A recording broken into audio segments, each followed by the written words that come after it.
दर्द छुपा है, कहीं ना कहीं एक दर्द छुपा है हमारे वक्ताओं के दिल पे। उस भड़ास को, उस गरिमामय बात को आपके बीच रख के आपको मजबूती प्रदान करने की वो प्रयास करते हैं। कम से कम आप अपने कान खोल करके इनके विचारों को ध्यानपूर्वक सुने, ऐसी मेरी आपसे आशा है। पुनः आपके बीच देव सिंह उइके जी ठहरेगा। जोरदार तालियां बजाएं सयाम जी के लिए, बहुत ही जोरदार, एक युवा शक्ति के लिए बहुत ही शानदार आपके संगीत। मैं सबसे पहले अपनी वीरता और साहस से अंग्रेजों के छक्के छुड़ाने वाले ऐसे गोंडवाना लैंड के पूरे मंडलागढ़ के महाराजा शहीद राजा शंकर साहब एवं अपनी रणनीति और चालाकी से और अपनी कविताओं के माध्यम से पूरे जन जन तक क्रांति की ऐसे आग लगाती थी, ऐसे हमारे राजा शंकर साहब के पुत्र शहीद कुंवर रघुनाथ साहब को श्रद्धा सुमन अर्पित कर हृदय से नमन करता हूं, सेवा जोहार करता हूं। इस टाटी घाट की पावन भूमि में धरती दाई को, फड़ापेन को, बुढ़ादेव को सेवा जोहार करता हूं। मंच में विराजमान आदिवासी विकास के अध्यक्ष सम्माननीय मड़ावी जी एवं गोंडवाना के शेर के नाम से महसूस आदरणीय हरनाम मरावी जी एवं समस्त अतिथिगण, 1857 के दशक में राजा शंकर साहब और रघुनाथ साहब पूरे गोंडवाना लैंड में, पूरे मंडलागढ़ में क्रांति की ऐसी आग पैदा करती थी कि जन जन से सिर्फ एक ही पुकार आ रही थी कि अब अंग्रेज तुम्हारा खैर नहीं, अब तुम्हारा अत्याचार नहीं सहेंगे, तुम्हारा शोषणों का सामना नहीं करेंगे, क्योंकि हम अब इस क्रांति की आग में ऐसा जलस चुके हैं कि अब तुम्हारा सामना करने के लिए हम हमेशा तत्पर रहेंगे, मारेंगे या तो मरेंगे। जी हाँ, इसी विचारधारा और मलमूत्र के साथ अपना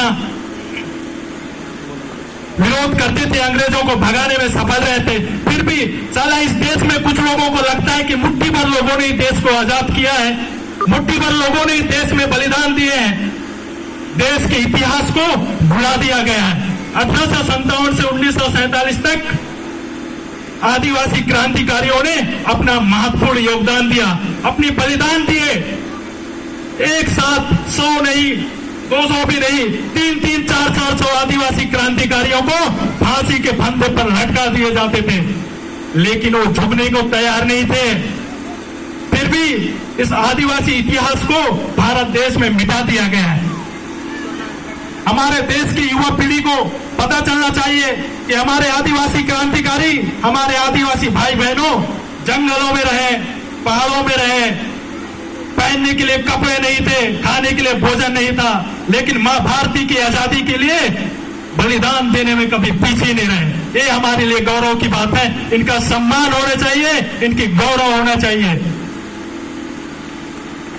और भारत में बड़े बड़े सभ्यता, सिंधु सभ्यता, वेदों की बात होती है और कहा जाता है कि भारत में सबसे पहले सिंधु सभ्यता आरंभ की गई।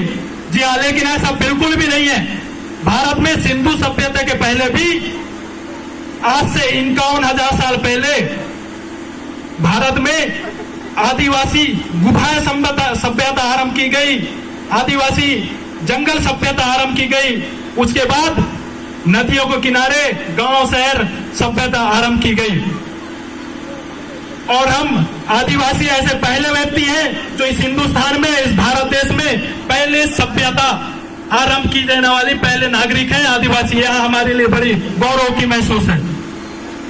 और भारत देश में कहा जाता है कि भारत का इतिहास वेदों से हुई है। जी हाँ, ये बिल्कुल गलत है, वेदों से नहीं। भारत का इतिहास, इसको ध्यान दीजिएगा, बहुत महत्वपूर्ण बातें बता रहा हूं। भारत का इतिहास वेदों से नहीं, बल्कि भारत का इतिहास शंभू शेख और कुपार लिंगों के कोया पुनेम से हुई है। ये आप सबको पता होना चाहिए। आज मध्य प्रदेश में 5वीं अनुसूची का बहुत जोरों से पकड़ चल रहा है और इसका आप सब लोगों का मेहनत के वजह से आज मनावर धार से माननीय डॉक्टर हीरालाल अलावा ने हाई कोर्ट में याचिका दायर की थी, जिसमें हाई कोर्ट का सरकार को फटकार लगाते हुए 4 हफ्तों में जवाब भी मांगा था कि अब तक पूर्णतः से मध्य प्रदेश में 5वीं अनुसूची लागू क्यों नहीं हुई। और आप इन सबको 5वीं अनुसूची क्या है इसके बारे में पूर्णतः जानकारी होनी चाहिए। हर एक घर में संविधान के एक बुक तो होनी चाहिए, क्योंकि जिस दिन आप 5वीं अनुसूची को जान लिए, समझ लिए, उस दिन आप अपने आप में गौरव महसूस करेंगे, अपने आप को महसूस करेंगे कि हम इस देश की मालिक हैं, क्योंकि उस 5वीं अनुसूची और 6वीं अनुसूची में जो अधिकार दिए गए हैं वो सिर्फ आदिवासियों के लिए दिया गया है। और ऐसे अधिकार जो कि आजकल जो गढ़ी क्षेत्र में, रांची क्षेत्र में जो बड़ी बड़ी घटनाएं घट रही है, पुलिस और नक्सलवाइटों के बीच में फर्जी इनकाउंटर हो रहा है, ऐसे मामलों में हमारा जो अधिकार है 5वीं अनुसूची वहां काम में आएगा। क्यों? क्योंकि बिना मतलब के फर्जी इनकाउंटर करके हमारे आदिवासी भाइयों को, बहनों को निशाना बनाया जाता है, वो अपने सिर्फ स्वार्थी के लिए किया जाता है।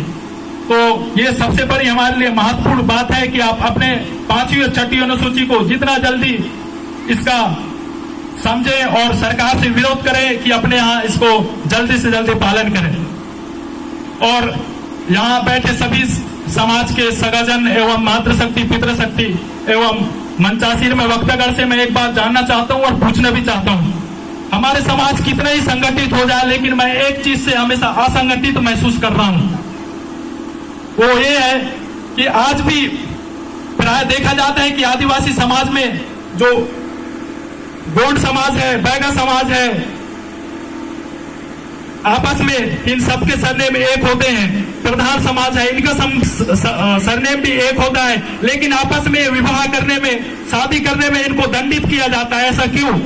जबकि गोंड में भी 15 मिलेंगे, वही के मिलेंगे, बैगा में भी 15 वही के मिरावी मिलेंगे और प्रधान में भी वही के 15 मिरावी मिलेंगे, लेकिन ये आपस में शादी क्यों नहीं कर सकते, विवाह क्यों नहीं कर सकते? जब हमारे प्रकृति शक्ति, हमारे बड़ा बहन, जब हमारे ये सब सरनेम एक जैसे हैं तो शादी करने में क्या दिक्कत है? इसलिए तो बोलते हैं जब हमारा खून एक है, हमारा समाज एक है, तो हमारा डीएनए भी एक होनी चाहिए। मैं ये राय जानना चाहता हूँ हमारे वरिष्ठ वक्तागणों से कि आज इतना भेदभाव क्यों हो रहा है हमारे समाज के साथ? यही तो है कि आपस में हम सब समाज एक होकर, एक संगठित होकर हमारी आवाज को इतने बुलंद बनाए कि ये आवाज भोपाल नहीं पूरे दिल्ली तक जाए। जी हाँ, अपना स्थान यही ग्रहण कर रहा हूँ। जय सेवा, जय भारत। बहुत बहुत धन्यवाद जय सिंह भाई।